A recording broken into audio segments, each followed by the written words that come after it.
We have turned it into wall art. Blessed are the peacemakers. Blessed are the meek. You've seen the lines 100 times, printed over a sunrise, stitched onto a pillow, hung in a hallway in soft gold letters. Gentle, comforting. The kind of words you'd put on a card for someone having a hard week. But go back and stand in the actual crowd that first heard them, and you'll notice something strange. Nobody is comforted. Nobody feels cozy. By the end, the people are described as astonished, a word closer to alarmed than inspired, because the Sermon on the Mount was never a collection of sweet sayings to frame. It was a warning, and we have spent 2,000 years sanding down the edges until it stopped being able to cut us. Here's how you can tell. Look at where it ends. A gentle, inspirational talk ends on a high note, a blessing, a warm send-off, something that makes you feel lifted. This one ends with a flood. It ends with a house collapsing into the mud and a man standing in the wreckage who had heard every single word Jesus said. That's not a greeting card. That's a warning label. And once you see that the whole thing is building toward that flood, every line you thought you understood turns sharper. The Beatitudes stop sounding like congratulations. Love your enemies stops sounding beautiful and starts sounding impossible. Don't worry stops sounding relaxing and starts sounding like a command to walk away from the one thing keeping you safe. So let's put the pillow down and walk back through the parts we sanded off and hear it the way the first crowd did, with the ground shifting a little under their feet. Start with the lines we've decorated the most. Blessed are the poor in spirit, for theirs is the kingdom of heaven. We read that today and hear something warm, almost sentimental, but listen to who's actually standing there. This is a crowd living under Roman occupation, and they had been taught their whole lives that blessing looked like something specific: wealth, status, health, religious performance, the favor of God shown by the good things in your hands. Blessing was the scoreboard. It told everyone who was winning. And Jesus walks up and blows the scoreboard apart. He doesn't say, "Blessed are the impressive." He says, "Blessed are the poor in spirit, the spiritually bankrupt, the ones with nothing to show, the people who know they can't earn their way to God and have stopped pretending." He says, "Blessed are those who mourn, in a world that tells you to keep your chin up and hide the ache. Blessed are the ones the room overlooks." This wasn't a warm affirmation of people who already felt good about themselves. It was an ambush on everyone's assumptions about who's actually doing well in life. If you were rich, respected, comfortable, and sure of yourself, these opening lines were not a hug, they were the floor tilting. The kingdom, Jesus says, begins in exactly the place you've spent your whole life trying to climb out of, at the end of yourself. That is not a greeting card sentiment. That is a quiet demolition of the way you keep score. And the rest of the list keeps demolishing. Blessed are those who hunger and thirst for righteousness, not the satisfied, not the people who feel they've arrived, but the ones with an ache they can't feel, who want to be good and know they aren't yet. Blessed are the merciful, in a world that respects the ruthless. Blessed are the pure in heart, when everyone around you is managing an image.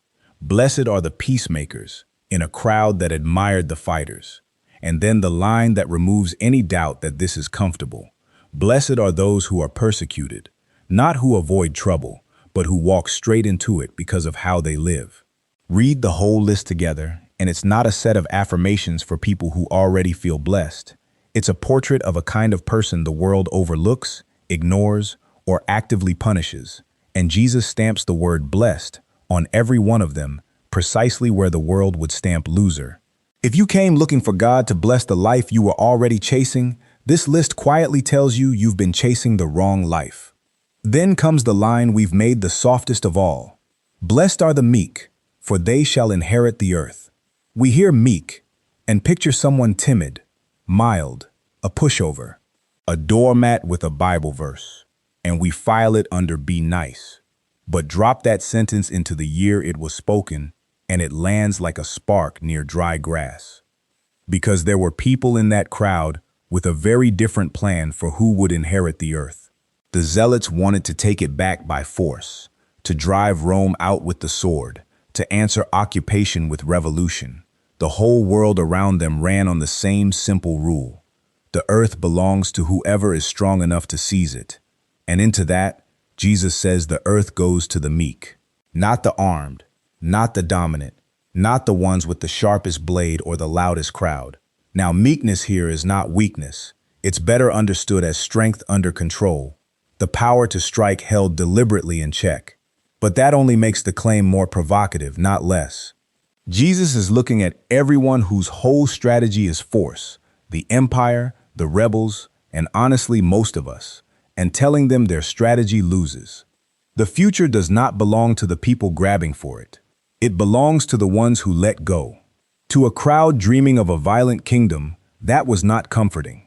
It pulled the sword right out of their hands and told them it was the wrong weapon for the wrong war.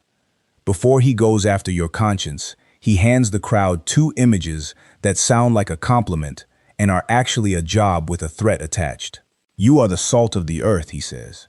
But if salt loses its saltiness, it's good for nothing except to be thrown out and trampled underfoot. You are the light of the world, so don't hide it. We quote salt and light like a pat on the back, but look at the edge on it. Salt that stops doing the one thing salt is for gets discarded and walked on.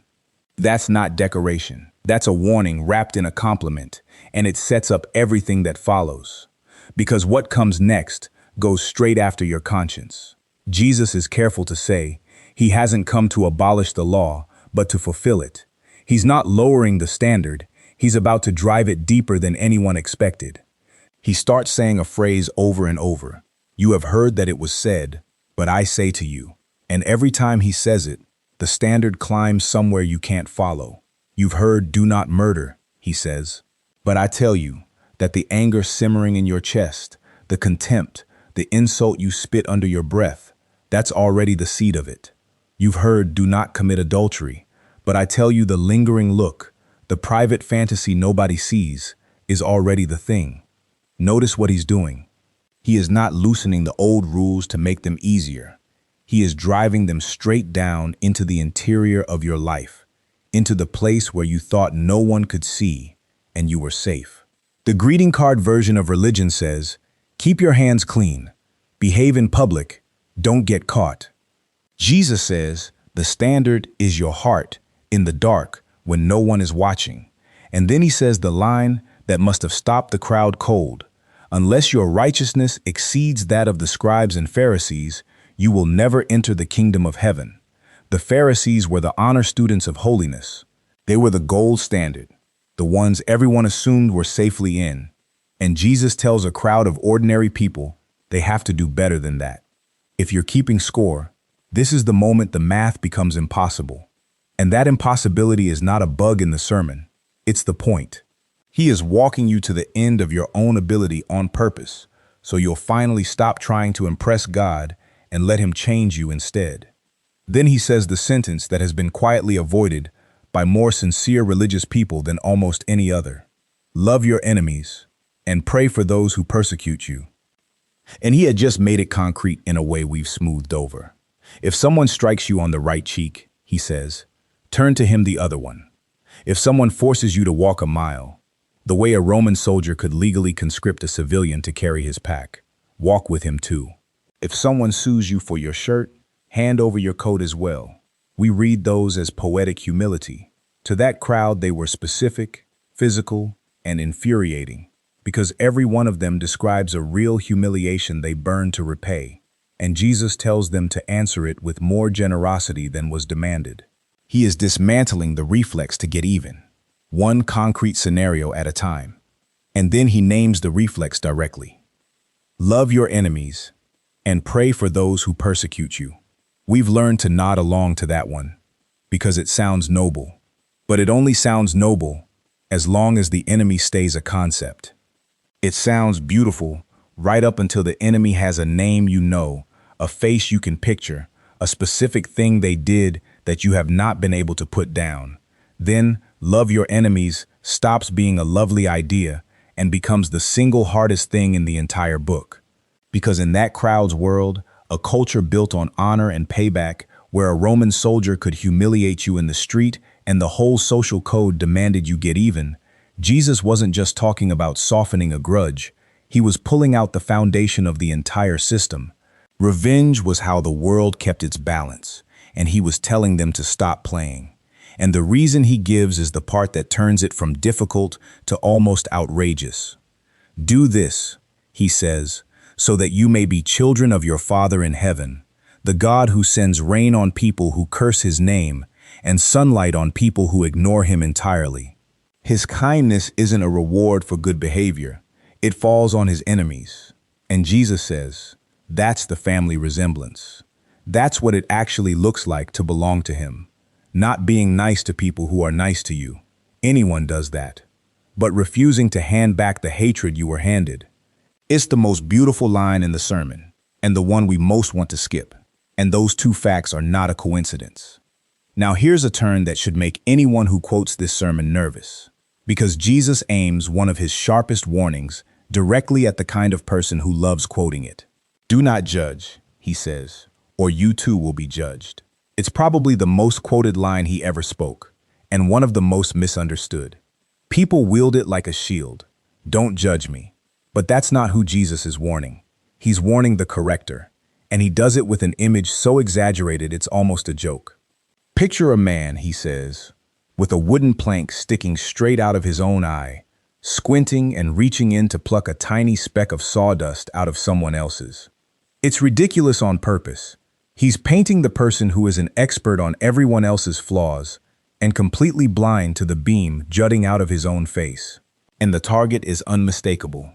It's the religious one, the confident one, the one whose own particular sins happen to be the socially respectable kind, so he stopped noticing them, while he stays fixed on the more embarrassing failures of everybody else. Jesus isn't telling you to switch off all discernment. He's telling you the measuring stick you use on other people is going to be turned around and used on you. With the measure you use, it will be measured to you. So the warning is not mainly about the person you're itching to correct. It's about you, standing there so sure, with something long and heavy sticking out of your own eye that you've somehow learned to see right past. And then, into the space where our judging usually lives, Jesus drops the line we've turned into the tamest of all.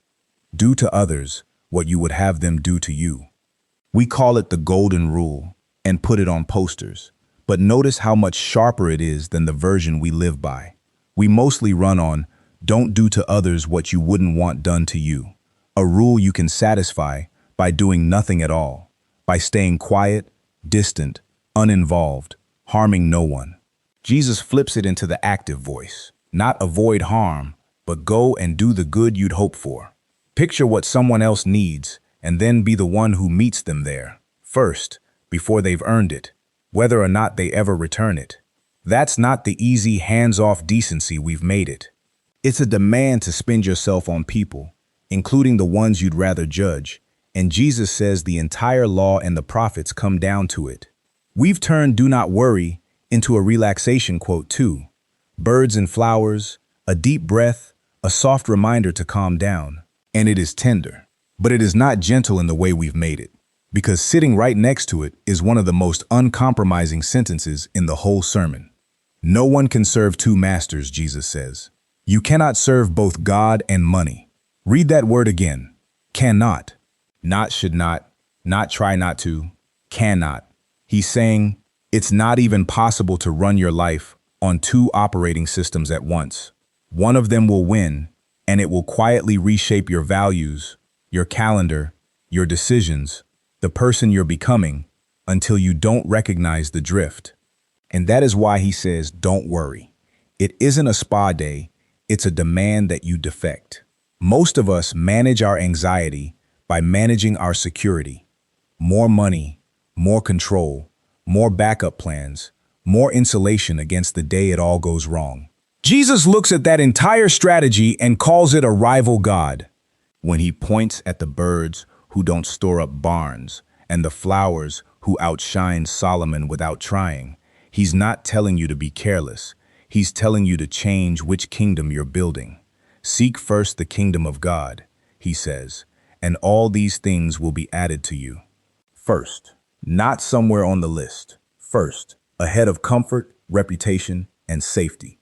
That's not a suggestion to relax. It's a call to pry your fingers off the thing you've secretly trusted to keep you alive, and trust a father instead. Anyone who's tried it knows that's not soothing. It's terrifying, right up until it sets you free. And he presses on the same nerve from another angle. Don't store up treasures on earth, he says, where moths eat and rust corrodes and thieves break in. Store up treasure in heaven instead. It sounds like ordinary financial advice until he adds the line that turns it into an X-ray. Where your treasure is, there your heart will be also. Read that carefully, because it runs the opposite direction from how we think. We assume our heart leads and our spending follows. Jesus says it's the reverse. Put your treasure somewhere, and your heart will move in after it, like a tenant following the furniture. Which means the things you've quietly built your life around are not neutral. They are slowly bending your affections toward themselves, shaping what you love without asking your permission. That's why he won't let you serve two masters. Not because God is jealous of your bank account, but because whatever holds your treasure is already, right now, reaching for your heart. And then there are the lines nobody stitches onto anything. If your right eye causes you to stumble, gouge it out and throw it away. If your right hand causes you to stumble, cut it off. You will never see that one over a sunrise. We quietly leave it out of the highlight reel because it's violent and it's uncomfortable and it doesn't fit the mood. Jesus is not telling anyone to harm their own body. The language is deliberately extreme to shake us out of how casually we treat the thing he's describing, because we tend to think of sin as a mistake, a slip, a phase we'll grow out of. Jesus treats it like a fire, not something that sits there quietly, but something that spreads, that consumes, that never stays as small as it started. What begins as a private glance or a tolerated habit or a resentment you're nursing does not shrink on its own. It puts down roots. And so he says the honest, unwelcome thing, some things in your life will not fall away gradually. You cannot negotiate with them or manage them down slowly. They have to be cut off, decisively, thrown away before they take the whole thing with them. Maybe it's a relationship that keeps pulling you under. Maybe it's an app, a screen, a door in your life that only leads one direction. Whatever it is, Jesus is not asking for a small adjustment. He's asking for surgery. And notice why. Not because he's obsessed with rules, and not because purity means being flawless. Purity here is about direction, not perfection. It's about which way your life is pointed, and about being free from the quiet shame and the slow corrosion that a tolerated sin grinds into you over years. He's cutting because he wants you unchained, not because he wants you afraid. But he will not pretend the stakes are small to spare your feelings. And that is not the language of a greeting card. It's the language of someone telling you the truth, because the danger is real, and he refuses to lie to you about it to make you feel better. Which brings us back to how the whole thing ends, because the ending is the proof of everything I've been saying. But before we get there, remember that Jesus built a warning into the one part of this sermon we've most domesticated, the prayer. Right in the middle of the Lord's Prayer, the gentle words we recite from memory, sits a line with teeth. Forgive us our debts, as we also have forgiven our debtors. And in case anyone missed it, Jesus stops and repeats it plainly afterward. If you forgive people their sins, your Father will forgive you. But if you don't, he won't forgive yours either. That is not a warm devotional thought. It ties the mercy you're begging for to the mercy you're willing to give, and it means you cannot clutch a grudge in one hand and reach for God's forgiveness with the other. Even the prayer, it turns out, is a warning. Now to how it ends. Before the final image, Jesus says two more things we've learned to skip. He says the gate is narrow and the road is hard, and few find it. Hardly the reassurance we'd choose for a wall. And then he says something more frightening still. Not everyone who calls him Lord, Lord will enter the kingdom. There will be people, he warns, who did impressive religious things in his name, and he will look at them and say, I never knew you. Away from me. Read that slowly, because it is the opposite of comforting. It means you can sing the songs, quote the sermon, decorate your house with the Beatitudes, and still be a stranger to him. Sincerity in the wrong foundation does not hold. And then, finally, the flood. Two men build two houses. The same rain falls on both, the same wind, the same rising water. One house stands, and one collapses, and the only difference between them is what's underneath. Here's the detail we always miss. Both men heard the same words. Both of them sat in that crowd. Both could quote him. The one whose house stood wasn't the one who heard more, or admired more, or felt more moved. It was the one who actually did something with what he heard. That's the whole test, and it's a merciless one. Not how much scripture you know, not how the sermon made you feel that afternoon. Whether, when no one was watching, his words changed what you did. Because the storm is not a maybe. Jesus never promises you a life without one. He promises that when it comes, and it comes for everyone, it will show, without mercy and without appeal, what you actually built on. So he ends not with a blessing to frame, but with a question that won't leave you alone. You have heard the words, every one of them. The only thing left to decide is whether you'll build your life on them before the water starts to rise. That was never a greeting card. It was a warning. And a warning, when the flood is really coming, is the most loving thing a person can give you.